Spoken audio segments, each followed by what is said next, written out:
Un saludo de bienvenida a los amantes de la historia de la dinastía Tudor, de sus reyes, su corte y su época. Hoy les traigo un video sobre la muerte y entierro de la reina María I de Inglaterra. Y antes de continuar, los invito a que vean la biografía sobre esta reina, que recientemente subí al canal. El presente material está realizado gracias a las peticiones de Ana Sepúlveda, Sol Ferrero, Marcela H., Marco Rubio, Jesús Ignacio Sánchez y de Marisol Trujillo, quienes quieren saber dónde se halla sepultada esta reina. También espero complacer a todos los amigos que han pedido más videos sobre los diferentes lugares de sepulcro de la familia Tudor. Y comenzamos. Probablemente no sea injusto decir que la reina María I murió de un corazón roto, aunque médicamente se dice que fue el cáncer de ovario o una epidemia de influenza lo que provocó su fallecimiento. Lo que sí es cierto es que la vida de María fue una de dolor y decepción implacables. Después de una infancia dorada en la que ella era la preciada perla del reino de su padre, la vida de María se sumió en la miseria cuando Ana Bolena entró en escena y su padre solicitó la anulación de la unión con su madre. María se negó a aceptar la posición de su padre en el divorcio o como cabeza de la iglesia.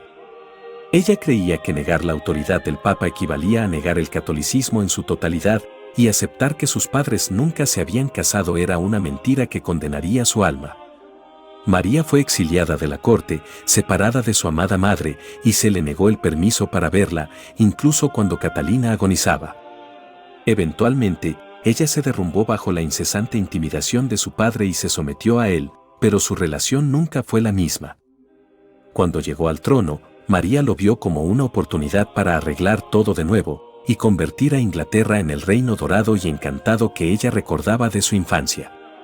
Esperaba que su propio matrimonio fuera tan feliz como recordaba la unión de sus padres antes de que Enrique fuera atraído por Ana Bolena. María estaba medio enamorada de su esposo, incluso antes de conocerlo.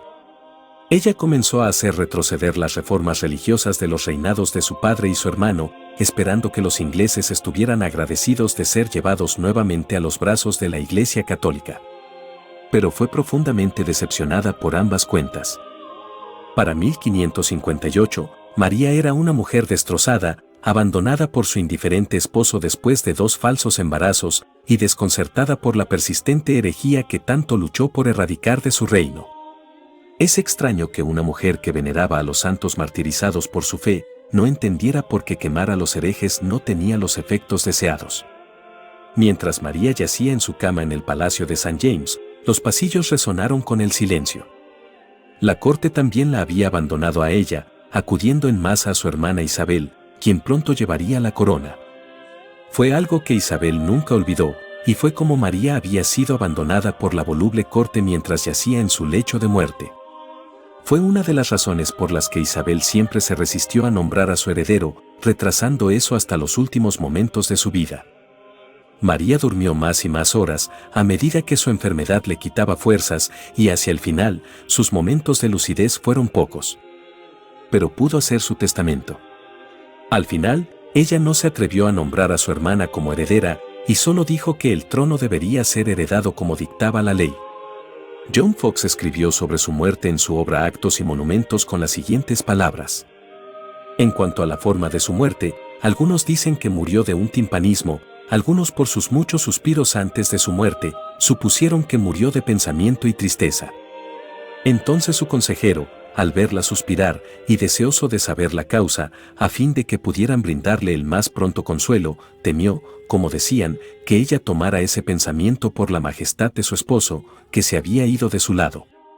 De hecho, dijo ella, esa puede ser una causa, pero no es la herida más grande que atormenta mi mente oprimida, pero lo que era, ella no les diría. El relato de Jane Dormer dice que María dio a sus damas exhortaciones piadosas y tuvo agradables visiones de niños angelicales jugando alrededor de su cama y cantando. Su enfermedad fue tal que hizo llorar a todo el reino, pero pasó junto a ella con la más cristiana paciencia.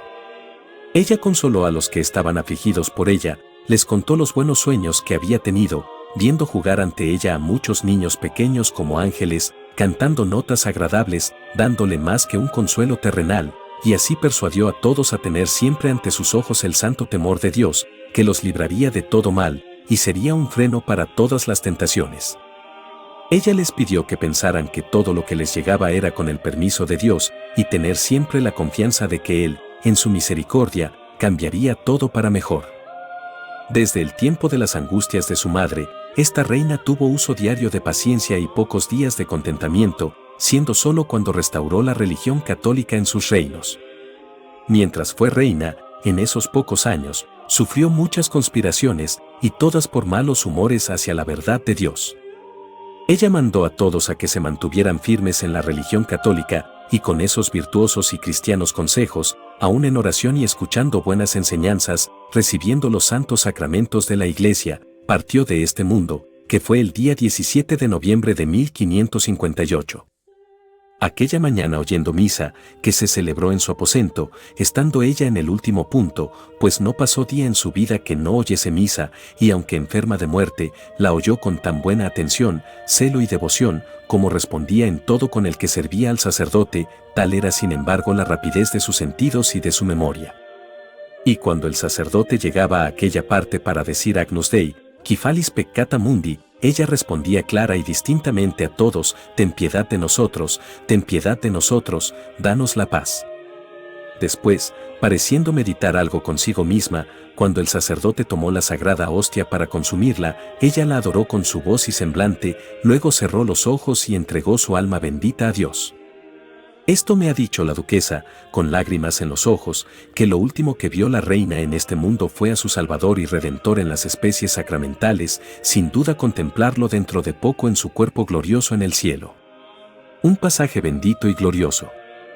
La realidad probablemente no fue tan inspiradora. María recibió los últimos ritos poco antes de la medianoche del miércoles 16 de noviembre de 1558, y se celebró una misa en su cámara por última vez al amanecer del día siguiente. Posteriormente, María se durmió y murió entre las 5 y las 7 de la mañana. Un relato dice que falleció tan silenciosamente que nadie se dio cuenta por un tiempo, razón por la cual no sabemos la hora exacta de su muerte. Los pocos cortesanos restantes se dispersaron, todos esperando llegar primero a Isabel con las noticias. Sir Nicholas Throckmorton sacó un anillo del dedo de María, algunas fuentes dicen que era su anillo de coronación, otras dicen que era su anillo de compromiso, y se lo llevó a Isabel como prueba de la muerte de la reina, pero quedó aplastado cuando llegó y descubrió que su noticia ya estaba atrasada con la llegada anticipada de los otros concejales. El cuerpo de María se quedó con un puñado de leales asistentes domésticos que la prepararían para el entierro. No habían enterradores en la era Tudor. Fueron los propios médicos y oficiales de la casa de María quienes la embalsamaron, prestando sus servicios finales a su reina. Se sabe que su madre, Catalina de Aragón, fue embalsamada por su velero, el oficial de la casa a cargo de las velas y el jabón. María fue destripada por sus cirujanos y le extirparon el corazón y los pulmones. Llenaron la cavidad del cuerpo con especias y hierbas antes de envolverlo en una tela blanca recubierta de cera que se usa para los sudarios funerarios. Agnes Strickland cita a uno de los primeros historiadores, Gregorio Leti, quien afirmó que María fue enterrada con el hábito de una monja, pero creo que esto es poco probable. El cuerpo envuelto en tela fue encerrado en láminas de plomo por el plomero y luego fue colocado dentro de un ataúd. Estaba cubierto de terciopelo púrpura y decorado con encajes y clavos dorados, exactamente el tipo de ataúd que María hubiera querido. Como era común, los órganos que habían sido extraídos fueron enterrados por separado. El corazón de María fue colocado en un ataúd de plata forrado con terciopelo y enterrado en la Capilla Real de Santiago. Sus entrañas podrían haber ido a la abadía de Westminster, porque este dato interesante se encuentra en las memorias de Richard Pasby. Según dicho reporte, hacia principios del año 1670, Se celebraron previamente las exequias fúnebres del general Monk, a las que se abrió una bóveda real en la que se encontraban 2 urnas, una asignada a la reina María, la otra a la reina Isabel.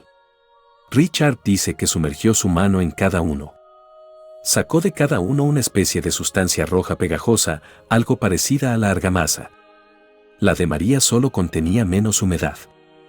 Durante más de 20 días, María yació en el interior de St. James, velas parpadeando alrededor de su féretro. Isabel había ordenado que se rindieran los más altos respetos a su hermana, modelando los servicios a la manera de los realizados para su padre. Sin embargo, con una diferencia, los ritos de María eran completamente católicos. Sus damas rezaron las 24 horas junto a su féretro, mientras se decían misas por su alma. El 13 de diciembre comenzó el funeral. El ataúd de María fue colocado en un coche fúnebre magníficamente adornado y llevado a la abadía de Westminster. Encima del ataúd yacía una efigie de madera, vestida con uno de los vestidos de la difunta, sosteniendo un cetro y llevando una corona. Siendo el embalsamamiento tan primitivo como era, la efigie de madera o cera estaría a la vista durante el mes de duración del funeral en lugar del cuerpo real, por lo que sintieron que era importante que fuera lo más realista posible. Isabel no escatimó en gastos para adornar la capilla para el servicio. Primero, la capilla fue colgada con tela negra y adornada con escudos. Se adornó el altar con terciopelo púrpura, y en lugar del decano se colgó un dosel de terciopelo púrpura, y en medio de la dicha capilla se hizo un coche fúnebre 4 cuadrados de 46 grandes velas, los cuales sí pesaron unas 20 libras. La pieza está labrada con coronas y cruces, y debajo de las mismas velas una cenefa de sarcenet, con la palabra «Reina», escrita con letras de oro, y una franja de oro alrededor de la misma cenefa. Dicho coche fúnebre estaba ricamente decorado. Había debajo de dicho coche fúnebre una majestad de tafetán con una cúpula dorada y 4 evangelistas en las 4 esquinas de dicha majestad. Los 6 postes estaban cubiertos con terciopelo negro, con adornos de sarcenet en oro fino. Estaba así ricamente adornado con ornamentos de la iglesia, y estando dicha capilla así amueblada, se dio orden al sargento de la junta parroquial para que la guardara hasta tal hora, cuando dicho cadáver real fue llevado a dicha capilla. Algunas fuentes dicen que Isabel dio pistas oscuras sobre su disgusto si la corte no asistía al funeral de María, por lo que fue un desfile de los nobles más importantes de la tierra.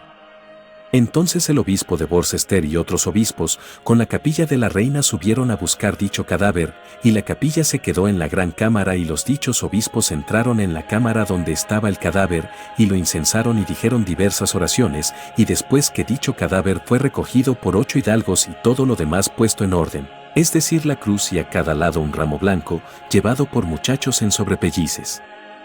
Los servicios fueron elaborados y prolongados, como siempre lo eran los funerales reales de los Tudor.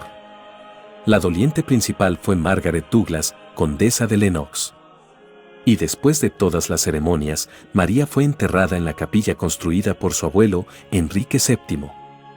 Entonces el cadáver fue levantado por los que antes lo habían llevado, y llevado a la capilla que estaba señalada para su sepultura, y allí dicho arzobispo con los demás obispos dijeron todas las ceremonias. Mientras se decían estas oraciones, los caballeros ujieres quitaron el paño mortuorio, luego el cadáver fue depositado en la tumba, y el arzobispo echó tierra sobre la misma. Entonces vinieron los nobles, siendo oficiales, a la tumba y rompieron sus varas sobre sus cabezas y las echaron en la tumba, como el lord tesorero, el lord chambelán, el contralor, el sargento y los caballeros ujieres, sus varas, y luego partieron de nuevo hacia los demás nobles. Y terminado el entierro, el arzobispo y los demás obispos se cambiaron de ropa. Hecha la ceremonia del entierro, los nobles y prelados entonces allí reunidos, trayendo con ellos a los oficiales de armas, luego salieron a la cara del pueblo, y el principal rey de armas, asistido por obispos, declaró el estilo de la majestad de la reina de esta manera. De la Altísima, la más pujante y la más excelente princesa, Isabel, por la gracia de Dios, reina de Inglaterra, Francia e Irlanda, defensora de la fe, Dios salve a la reina Isabel. A la cual palabra todos los nobles levantaron sus manos y gorras, y sonaron las trompetas. Y hecho esto, todos los señores y otros se fueron a casa del abad a comer. En total, Esta extravagancia costó más de 7.000 libras esterlinas, lo que equivale a varios millones de dólares en la actualidad. Pero Isabel insistió en ello. Después de todo, cualquier falta de respeto mostrada a un monarca Tudor era una falta de respeto a su propia corona. El esposo viudo de María, Felipe II de España, le escribió a su tía sobre el fallecimiento de su esposa al final de una carta que también describe sus negociaciones de paz con Francia. La reina, mi esposa, ha muerto. Que Dios la haya recibido en su gloria. Sentí un pesar razonable por su muerte. La extrañaré incluso por este motivo. Felipe dio instrucciones a su agente en Inglaterra para que lo representara en el funeral y se asegurara de recopilar una extensa lista de joyas que había dejado en Inglaterra la última vez que partió. Le devolvieron la peregrina, la enorme perla que le había dado a María para su boda. Por cierto, la joya recientemente se subastó en la venta de bienes de Elizabeth Taylor a un comprador anónimo. El testamento de María especificaba que su madre, Catalina de Aragón, sería exhumada de su humilde tumba en la Catedral de Peterborough y llevada junto a María, y que se erigiría una tumba honorable en memoria de ambas. A pesar del honor que María rindió a la memoria de su madre, no hizo ningún movimiento para rectificar el simple entierro de su madre como princesa viuda durante su reinado de 5 años. Ella le dejó ese trabajo a la hija de Ana Bolena. ¿Realmente María creía que Isabel volvería a enterrar a Catalina con los honores debidos a una reina, cuando la legitimidad de Isabel se basaba en la noción de que Catalina no lo era? La tumba nunca se construyó, pero no se debe leer demasiado en eso. Isabel parecía tener aversión a la construcción de tumbas en general. Nunca marcó la tumba anónima de Ana Bolena bajo el suelo de San Pedro Apincula, ni construyó una tumba para su padre, ni para su hermano pequeño, cuya tumba permaneció sin marcar hasta 1966. Ni siquiera construyó una para sí misma. Eso recayó en Jacobo I, años después de la muerte de la Reina Virgen. La tumba de María estuvo sin marcar durante casi 50 años después de su muerte. Las fuentes registran que los escombros de los altares destruidos durante la Reforma se amontonaron sobre su tumba. Cuando Isabel murió, fue enterrada temporalmente con su abuelo, Enrique VII, hasta que Jacobo Estuardo pudo terminar de construir su magnífica tumba. Cuando la misma se terminó en 1606, Jacobo exhumó a María y también la enterró dentro. La efigie de mármol tallada de Isabel es la que decora la tapa de la tumba, y son sus logros inscritos en latín a los lados, pero una inscripción en la parte inferior de la tumba también menciona la presencia de María. Compañeras en trono y sepulcro, aquí dormimos, Isabel y María, hermanas, en la esperanza de la resurrección. Quizás el epitafio del decano Stanley fue mejor que cualquiera inscrito en el mármol del gran edificio en el que las hermanas yacían, diciendo lo siguiente: la larga guerra de la Reforma inglesa se cierra con esas palabras. Las hermanas están juntas, la hija de Catalina de Aragón y la hija de Ana Bolena, descansen en paz por fin. Los dos ataúdes se colocaron en la misma bóveda debajo del piso, el ataúd de Isabel se colocó encima del de María. Hasta después de muerta, María fue colocada en una posición subordinada a su media hermana. Las memorias históricas de la Abadía de Westminster mencionan que la tumba de Isabel y María se abrió una vez durante la búsqueda del cuerpo de Jacobo I. Las excavaciones, sin embargo, casi habían dejado al descubierto la pared en el extremo este del monumento de Isabel, y a través de una pequeña abertura se obtuvo una vista de una bóveda baja y estrecha, inmediatamente debajo de su tumba. Al instante se hizo evidente que contenía 2 ataúdes, y solo 2, y no se podía dudar de que estos contuvieran a Isabel y su hermana María. El superior, más grande y de forma más definida en la forma del cuerpo, descansaba sobre el otro. No había desorden ni descomposición, excepto que la madera central se había caído sobre la cabeza del ataúd de Isabel, y que la caja de madera se había desmoronado por los lados, y había arrancado parte de la tapa en descomposición. No se pudo descubrir ninguna placa de ataúd, pero afortunadamente una tenue luz cayó sobre un fragmento de la tapa ligeramente tallado. Esto condujo a una búsqueda adicional, y se descubrió la inscripción original.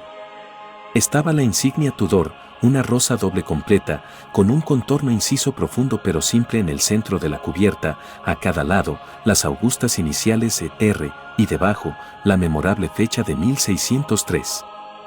La tapa del ataúd había sido decorada además con estrechos paneles moldurados.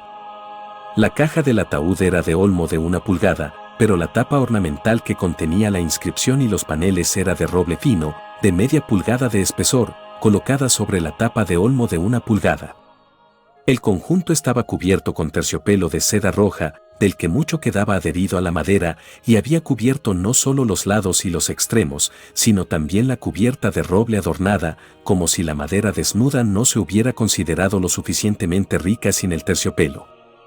La vista de esta tumba apartada y estrecha, comprimiendo así en su más íntimo abrazo a las 2 hermanas Tudor, compañeras del mismo trono y tumba, durmiendo con la esperanza de la resurrección, la solemne majestad de la gran reina virgen reposando así, como difícilmente puede dudarse de su propio deseo, encima del ataúd de su hermana, fue tanto más impresionante por el contraste de su tranquila calma con la confusa y multitudinaria decadencia de la bóveda Estuardo y de la plenitud de su trágico interés con la vacante de espacios desiertos que hasta ahora habían sido explorados en las otras partes de la capilla.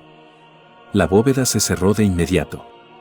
Que descansen en paz mientras caminamos las generaciones en torno a su lucha y coraje bajo estos cielos inquietos. Y bueno amigos, hasta aquí este video sobre la muerte y funeral de la reina María I de Inglaterra. Espero que les haya gustado.